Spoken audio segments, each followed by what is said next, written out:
Good morning students, भारतीय online class में मैं हिमांशु शर्मा एक बार फिर आपका स्वागत करता हूं। तो स्टूडेंट्स, लास्ट क्लास में हम पढ़ रहे थे HIV में प्रिकॉशन, डायग्नोसिस, ट्रीटमेंट और उसके अदर कमेंट्स में हमने डिस्कस किया। ठीक है, तो उस टॉपिक को आज कंप्लीट करते हैं। इसमें HIV का जो लास्ट टॉपिक है वो है रेप्लिकेशन ऑफ HIV। तो ये कंप्लीट करके हम आज न्यू डिजीज को स्टार्ट करेंगे। तो शुरू करते हैं रेप्लिकेशन ऑफ HIV।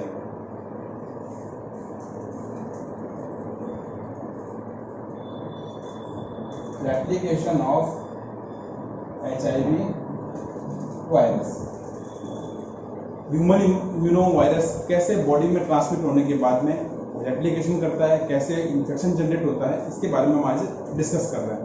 तो इस पूरी स्ट्रक्चर को मैं डायग्राम के थ्रू आपको शो ऑफ कर रहा हूँ। देखिए आप, ये है अपना HIV या रेट्रो वायरस।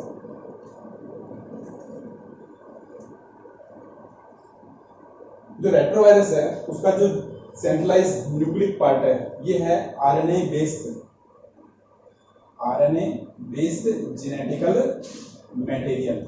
इसका जो जेनेटिकल मटेरियल होता है वो कैसा है, RNA बेस्ड है और इसमें रिवर्स ट्रांसक्रिप्टेज एंजाइम प्रेजेंट होता है। ठीक है, फिर ये जो आप लेयर देख रहे हो ये है इसकी सेल वॉल यानी प्रोटीन लेयर से प्रोड्यूस होती है। ये प्रोटीन से, वायरल प्रोटीन से प्रोड्यूस्ड इसका कोट है। ठीक है, तो इस कंडीशन के अंदर ये जो HIV वायरस है ये क्या करता है, किसी भी बॉडी के ऊपर, ये हमने एक एनिमल सेल बनाई है, एनिमल सेल, और ये उसका है एनिमल सेल का न्यूक्लियस। ठीक है, तो इस एनिमल सेल के ऊपर इस कंडीशन में ये वायरस क्या करता है, अटैक कर रहा है। ठीक है, अब क्या होगा, जो इसका वायरल प्रोटीन है, आउटर कोट है, वो तो रह गया कहां पर, इसके आउटसाइड में, और ट्रांसमिट किसका हुआ, ओनली फॉर इस genetical RNA based genetical material. ये ट्रांसमिट हुआ है कहां, किसी भी एनिमल की सेल में। क्लियर है बात। बाहर कौन रह गया, इसका वायरल प्रोटीन कोट, इसका कहां रह गया, आउटसाइड में रह गया। अब यहां और कौन है, यहां है रिवर्स ट्रांसक्रिप्टेज एंजाइम, ये इसके साथ में अटैच है, जो हमने स्ट्रक्चर में कंप्लीटली शो ऑफ किया है। ठीक है, अब क्या होगा, इस पर जो रिवर्स ट्रांसक्रिप्टेज एंजाइम है, नोटिस करना ही बात, जो इनसाइड में ये न्यूक्लिक मटेरियल आया है, इसके साथ में रिवर्स ट्रांसक्रिप्टेज एंजाइम भी आया है, और रिवर्स ट्रांसक्रिप्टेज एंजाइम इस RNA को, ये RNA है, इस RNA को इसमें कन्वर्ट करता है, वायरल DNA में कन्वर्ट कर देता है। बात समझ आ गई। ये RNA था, इस RNA को किसने कन्वर्ट किया, DNA में। किसके थ्रू आउट हुई प्रोसेस, ये रिवर्स ट्रांसक्रिप्टेज एंजाइम के थ्रू। तो यहां से ये इसमें कन्वर्ट हो जाता है, और अब ये जो DNA है ये इस सेल के न्यूक्लिक पार्ट से जाकर क्या करता है, कनेक्ट हो जाता है। कैसे होता है, देखो, ये है कोई भी न्यूक्लियस, ये न्यूक्लियस है, ये इस न्यूक्लियस का जेनेटिकल मटेरियल है। Clear, chromatin. अब इसके साथ में हम किसको ऐड कर रहे हैं, ये एक DNA है,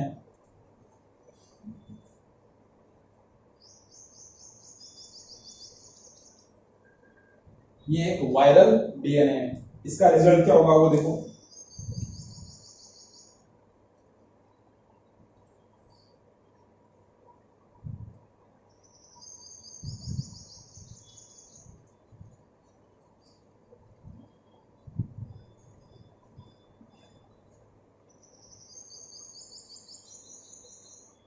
डायग्राम में शो हो रहा है।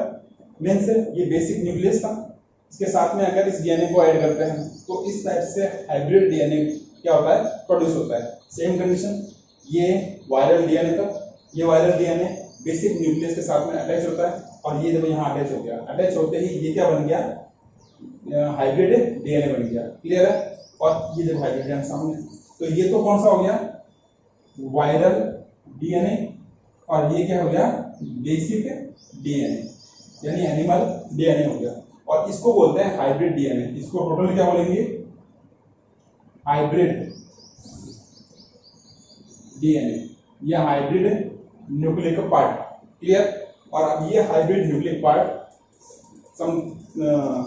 अब ये हाइब्रिड न्यूक्लिक पार्ट थोड़ा सा क्या लेगा, साइटोप्लाज्म में लेगा और करके अपने पूरी सेल को प्रोड्यूस करता है। और इस टाइप से इस हाइब्रिड डीएनए के साथ में समथिंग साइटोप्लाज्म में ऐड होने के बाद में क्या हो जाएगा, हाइब्रिड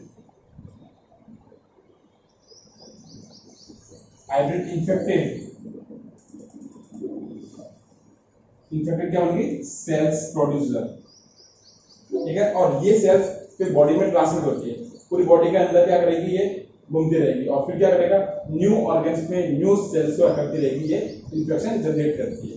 रीजन, इसमें जो बॉडी का डीएनए है वो आइडेंटिफाई करता है बॉडी के इम्यून सिस्टम को, तो उससे उसको वो डिस्ट्रॉय नहीं कर पाएगा, क्योंकि वो कैसा हो गया, उसका नोन हो गया।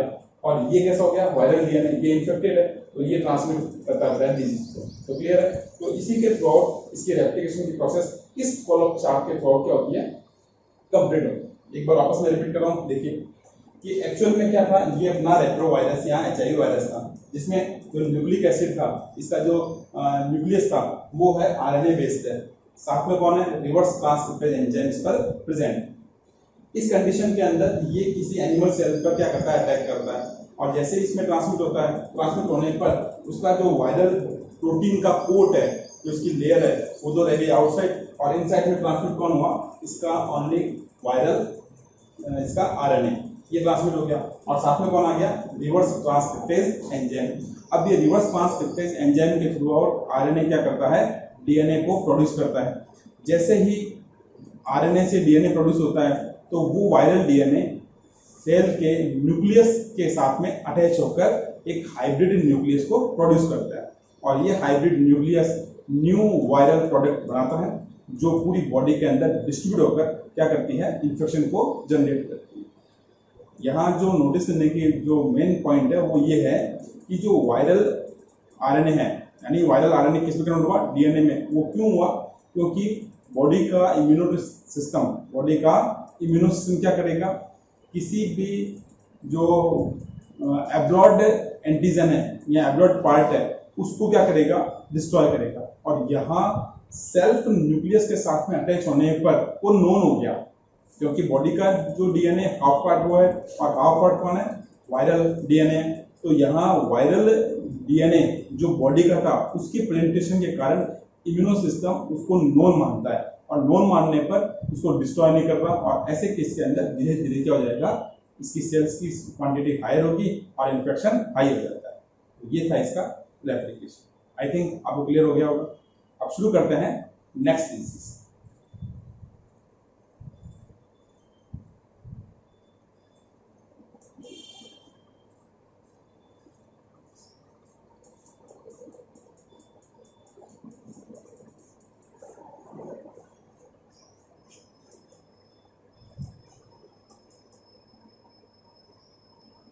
एप्लीकेशन का एक वीडियो मैं आपके सामने शो ऑफ कर रहा हूँ, इसको देखकर आप और इसको क्या कर सकते हैं, अंडरस्टैंड कर सकते हैं। तो देखिए,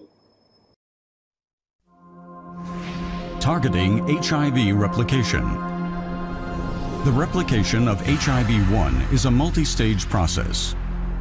Each step is crucial to successful replication and is therefore a potential target of antiretroviral drugs. Step 1 is the infection of a suitable host cell, such as a CD4 positive T lymphocyte. Entry of HIV into the cell requires the presence of certain receptors on the cell surface. CD4 receptors and co-receptors such as CCR5 or CXCR4. These receptors interact with protein complexes, which are embedded in the viral envelope. These complexes are composed of two glycoproteins, an extracellular GP120 and a transmembrane GP41. When HIV approaches a target cell, GP120 binds to the CD4 receptors. This process is termed attachment. It promotes further binding to a co-receptor. Co-receptor binding results in a conformational change in GP120. This allows GP41 to unfold and insert its hydrophobic terminus into the cell membrane. GP41 then folds back on itself. This draws the virus towards the cell and facilitates the fusion of their membranes.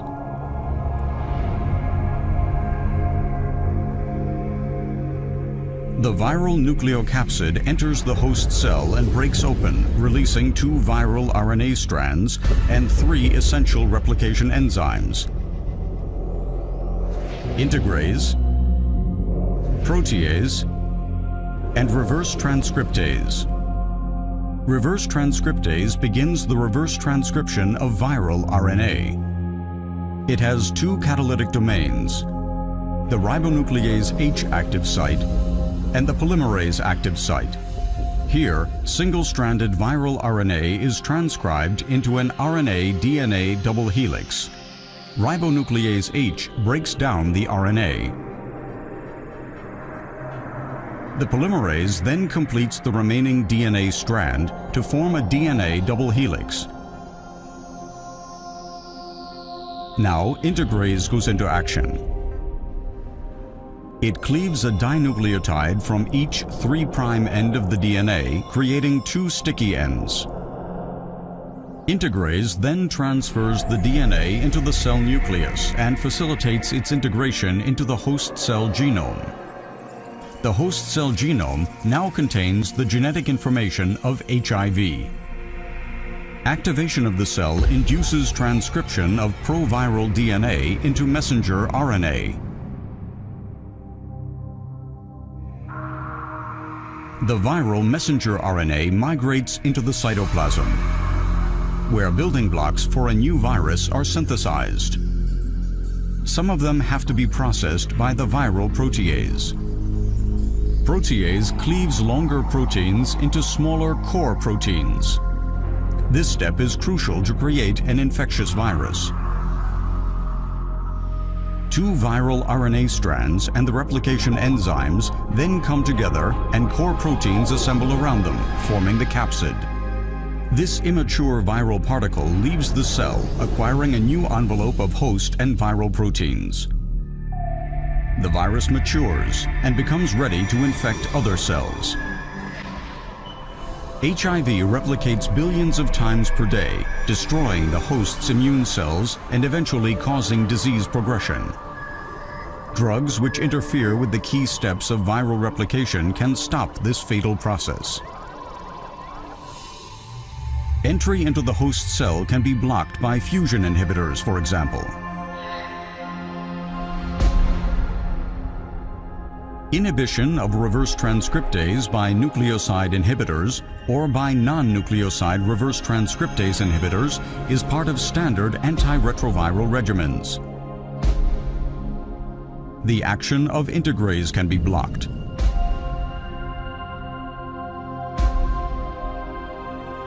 Protease inhibitors are also part of standard antiretroviral therapy. Each blocked step in viral replication is a step towards better control of HIV disease. तो application आपको easily clear हो गया होगा। अब शुरू करते हैं अपना next disease. Now we start next disease is polio.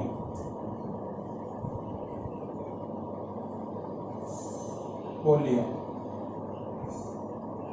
basically polio is a viral disease and this disease is normally found in children up to 5 years. So this disease is caused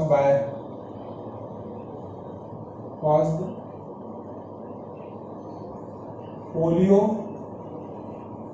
virus and toga virus. So this disease causes polio or toga virus, as a result of which they becomes disability in children. This disease transmitted through water and air. Transmission by water and by air. So this disease transmitted by water and by air. Basically this disease symptoms is basically symptoms basically in this condition, basically this disease symptoms is high grade fever,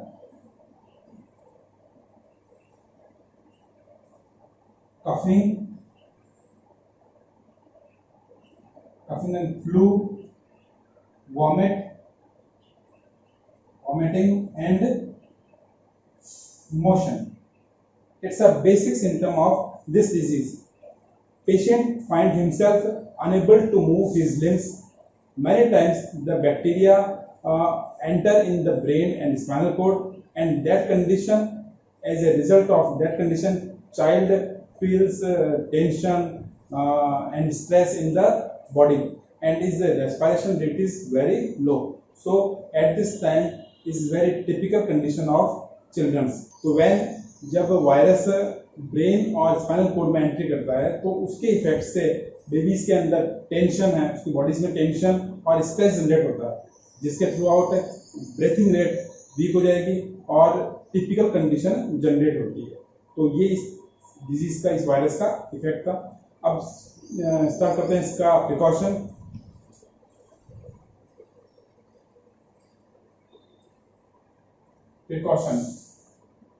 तो इसका precaution है वो vaccination है।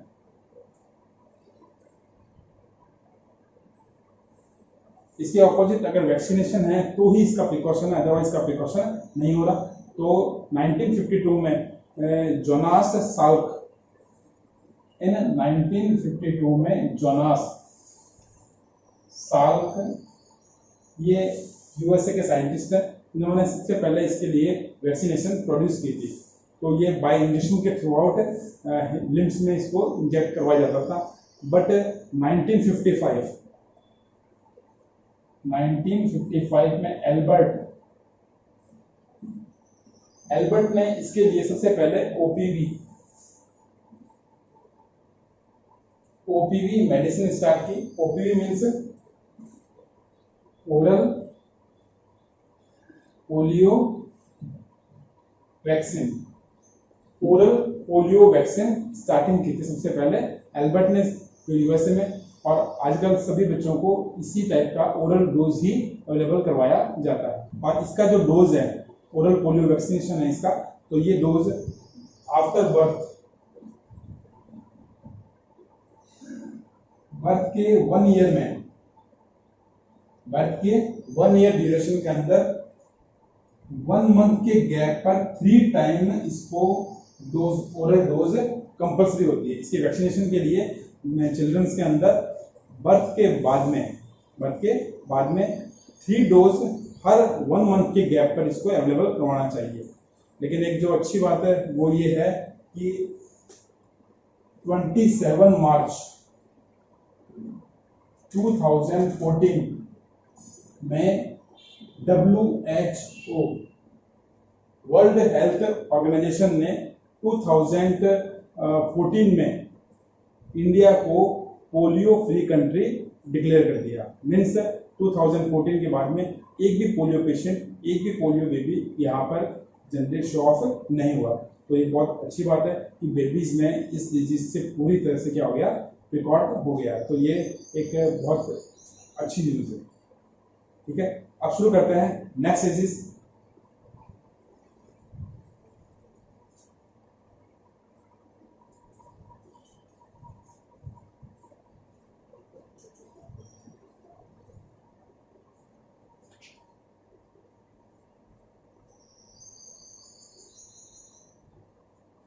Next है rabies. Simple disease है rabies. Basically आपने देखा होगा डॉग बाइटिंग डिजीज बोलते हैं इसको।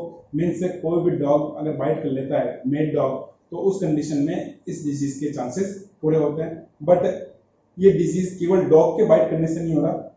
डॉग कैटेगरी के एनिमल्स हैं, डॉग, मेड डॉग हो गया, वुल्फ, फॉक्स, मंकी, ये ऐसे एनिमल्स हैं जिनके बाइट करने पर उनका डिजीज का ट्रांसमिशन होता है। बिकॉज इस डिजीज का जो वायरस है वो उनकी सलाइवा में प्रेजेंट होता है। तो पहले बात करते हैं इसके कॉज की। कॉज है वो है रेप्टो वायरस।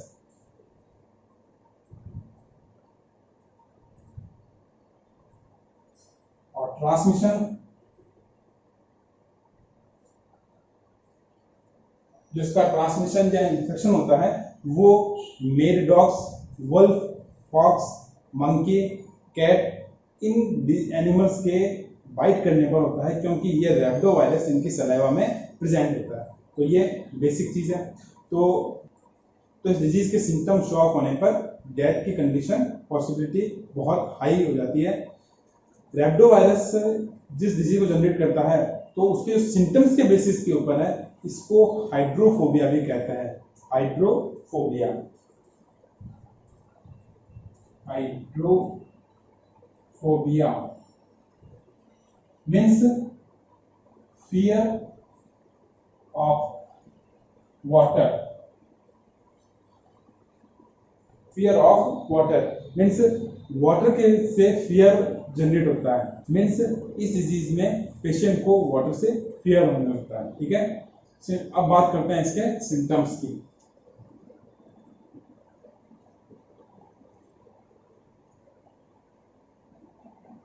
सिम्टम्स बेसिकली इस डिजीज का जो सिम्टम्स होते हैं वो जब डिजीज का ट्रांसमिशन होता है, जैसे मेड एनिमल या डॉग बटन करता है बॉडी पार्ट्स पर, तो उसके 4 to 5 डेज के बाद में इसका सिम्टम शो ऑफ होता है।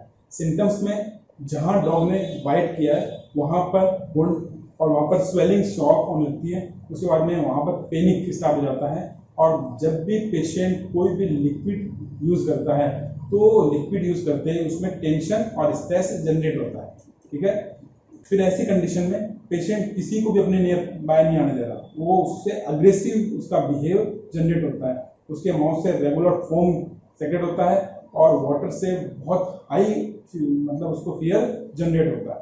ठीक है, और इसके प्रिकॉशन के अंदर जितने भी पेट्स हैं उनका वैक्सीनेशन कंपल्सरी है। ट्रीटमेंट के लिए जहां डॉग ने बाइट किया है उस पार्ट को किसी भी मेडिकेटेड सोप से उसको क्लीन करना है। उसके बाद में उसकी बैंडेज करनी है। उसके बाद में 10 to 12 डेज तक उस डॉग पर ऑब्जर्वेशन करना है। या तो उस कंडीशन में डॉग की डेथ हो जाएगी या डॉग मेट जाएगा और या फिर उसका कोई इफेक्ट नहीं होगा। जब डॉग पर कोई इफेक्ट नहीं हो तब तो कोई इशू नहीं है, लेकिन अगर डॉग मेड हो जाए या डॉग की डेथ हो जाए तो थोड़ी सी क्रिटिकल कंडीशन होती है। और इस केस के अंदर जो ओल्ड प्रोसीजर था उसमें 14 वैक्सीन थे, 14 इंजेक्शन थे जो एब्डोमल पार्ट पे उसको इंजेक्ट किए जाते थे, जो एब्डोमल मसल्स के अंदर इंजर्ड होते थे, जो एब्डोमल मसल्स के अंदर इनबिल्ड करने होते थे। तो उसके इफेक्ट से बहुत हाई पेन और फीवर तक जनरेट हो सकता था। और ये जो इसका वैक्सीनेशन था ये लुईस पास्चर ने 1885 में डिस्कवरी की थी। 1885 में लुईस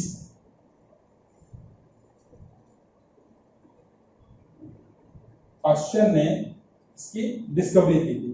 तो उसके थ्रू आउट ही इसका वैक्सीनेशन पॉसिबल हुआ था। बट करंट में Merieux human diploid cell vaccine, Merieux human diploid cell vaccine, Merieux human diploid cell vaccine, ये करंट में यूएसए में डिस्कवरी हुई है और 1980 से इसको ऑल ओवर वर्ल्ड में, इंडिया में भी यूज करते हैं। ये 3 डोज इंजेक्शन में है, आर्म पिट पर यूज करते हैं, जो इसका बहुत इफेक्टिव ट्रीटमेंट है।